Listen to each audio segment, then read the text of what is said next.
Voilà, quelle merveille. Quand on a bien dormi, après un Shabbat, comment on peut le classer ce Shabbat? Comment on peut le classer? Moi j'ai envie de dire personnellement, un Shabbat de Géoula. C'est-à-dire que c'est le premier Shabbat que j'ai passé dans ma vie où vraiment, vraiment, vraiment, on a senti tous comme une Géoula entre nous. Quelque chose d'extraordinaire. Alors je vais, si vous voulez, en deux mots, parler avec ce que je ressens, avec tous ces événements qu'il y a eu, extraordinaires. Alors écoutez, je ne suis pas le garçon, et attention, on va lever l'orgueil et l'ego de côté, ça j'en veux pas, hein, vous l'avez bien compris.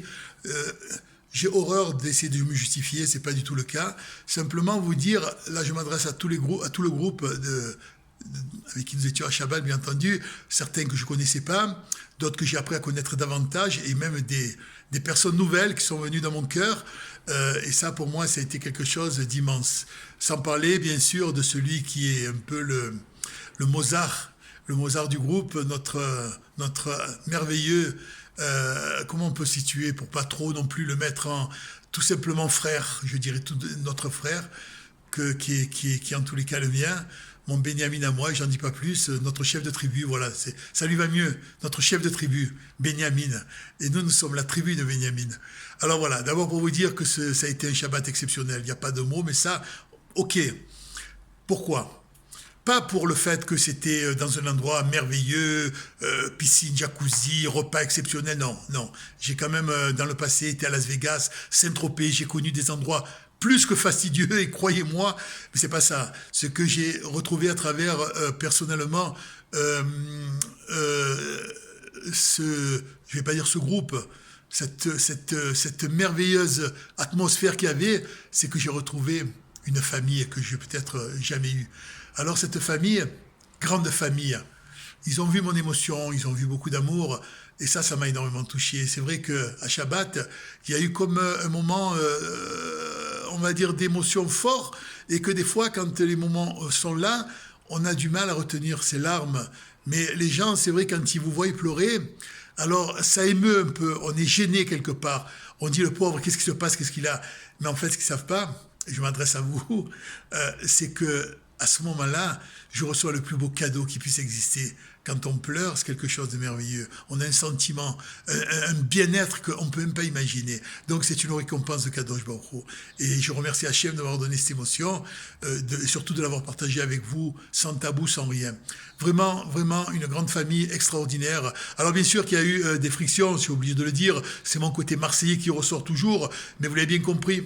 Je pense en tous les cas que des fois je ne m'en aperçois pas, j'ai le verbe un peu haut, des fois j'ai tendance à être même un peu agressif, et d'ailleurs en fin de parcours dans le car, quand j'ai commencé un peu à lever le ton pour une anecdote qu'il y a dû avoir avec un des frères, Kadosh Baruch Hu, il m'a de suite redressé, boum, le camion est descendu du trottoir, et je me suis pris un coup sur la tête, ça me fait comprendre. Vous voyez la colère, quand on a tendance, hop, Hachem, il ne supporte pas ça. Et ça, il faut le comprendre.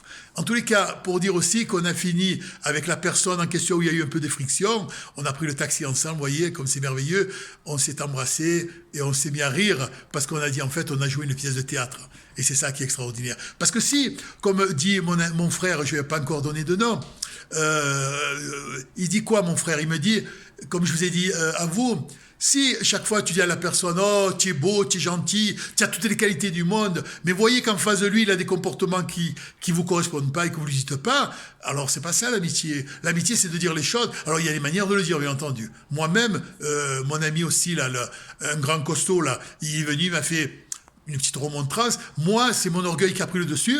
Et moi, automatiquement, oui, je dis moi, c'est pas bien de dire moi, Léon, Yehuda, j'ai eu tendance à être sensibilisé. Et c'est pas bien de ma part. Mais en même temps, il m'a fait comprendre qu'il n'a pas fait pour personnellement, il a fait pour nous montrer qu'on est là pour la simra et la joie, et il a raison. Alors partant de là, vous savez où il a mis carrément, où il a éteint le feu, en fait, le feu de cet ego qu'on a en nous avec nous, hein. Il m'a regardé de dos, il m'a dit je t'aime. Vous savez, il n'en faut pas beaucoup des fois. Et là, il a tout aplani. Et il a compris c'est à qui je m'adresse. Voilà. Et ça, c'est extraordinaire. En tous les cas, je tenais surtout à faire cette vidéo pour être un peu le porte-parole de vous tous. Une vidéo où on a vu vraiment, vraiment, c'est ça le Ham Israël, avec beaucoup d'amour et surtout d'accepter. D'accepter que quand on est en face de nous, face à une glace, quand on se regarde, des fois on ne se voit pas. On se regarde mais on ne se voit pas vraiment. Ça veut dire quoi ça? Ça veut dire que si on se voit vraiment, qu'on va dans la profondeur, Hachem il nous a donné quelque chose d'extraordinaire, cette Torah. Être juif, je le répète, et je le répéterai toute ma vie. Je ne vais même pas dire milliardaire, parce que pour moi l'argent ça n'a plus de sens. Ça n'a plus de sens. C'est au-dessus de l'argent, c'est au-dessus de tout. C'est l'éternité. C'est être juif, c'est être connecté, c'est avoir une âme de Kadosh Baruch Hu en nous. On a en nous, chaque juif, une âme d'un tzadikim. Je le dis avec ferveur et avec amour, je me retiens de verser des larmes.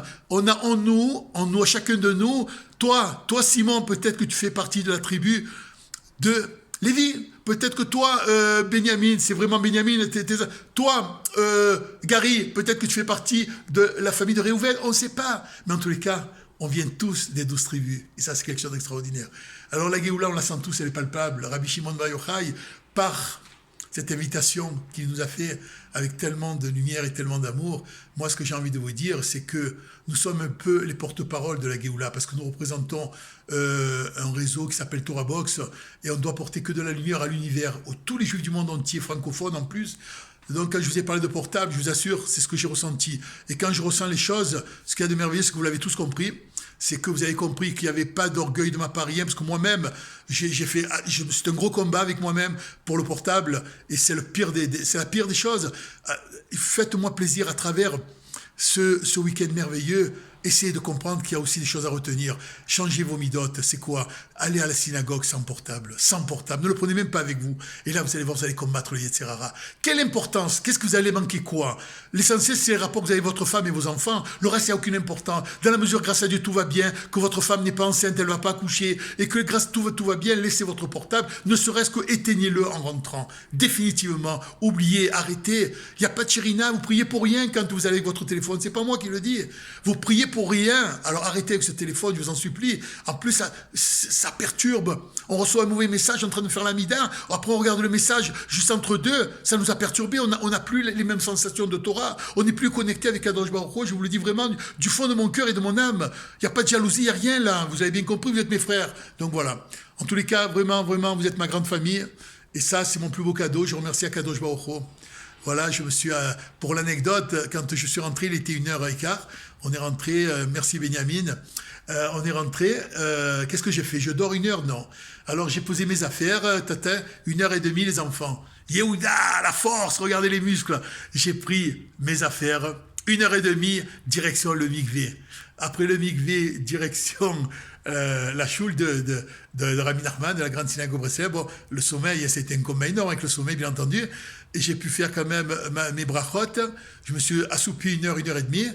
Et après, j'ai fait ma tefila, je suis rentré chez moi et là, j'ai dormi. Mais j'ai pas manqué mon mikvé, j'ai presque pas manqué mon chatzot.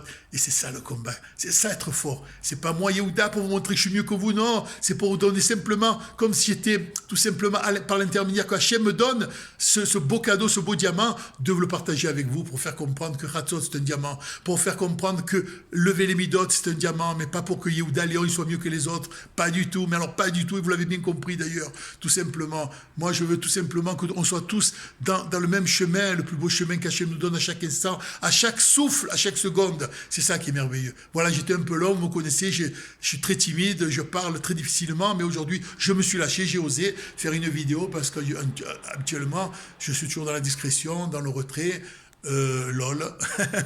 Mais quel Shabbat d'amour, de partage, de lumière. Tout était là, il y avait de la doucha, il y avait de la joie, des chansons, on ne peut même pas dire. Et surtout, vous savez quoi, je vais vous le dire, on avait Rabbi Shimon Bar Yochai, et au-dessus, il y avait, vous savez, la Shekhinah, elle était là, présente avec nous. C'est pour ça, parce si on levait vraiment la tête, si on regardait vraiment, on voyait tout cela, et ça, c'était extraordinaire. Sur ce, je vous embrasse vraiment d'un amour rempli de Gdusha, que ce Shabbat nous fasse comprendre que c'est vraiment un Shabbat de Géoula, mais pas une Géoula de semblant, une vraie Géoula. Cette Géoula qui va nous faire comprendre qu'à travers ces moments-là, on doit comprendre qu'on est le reflet de ce que veut de nous Akadosh Baruch Hu. Voilà, je vous aime très fort et je vous dis Shavua Tov, sans oublier cet accent chantant. Je vous aime.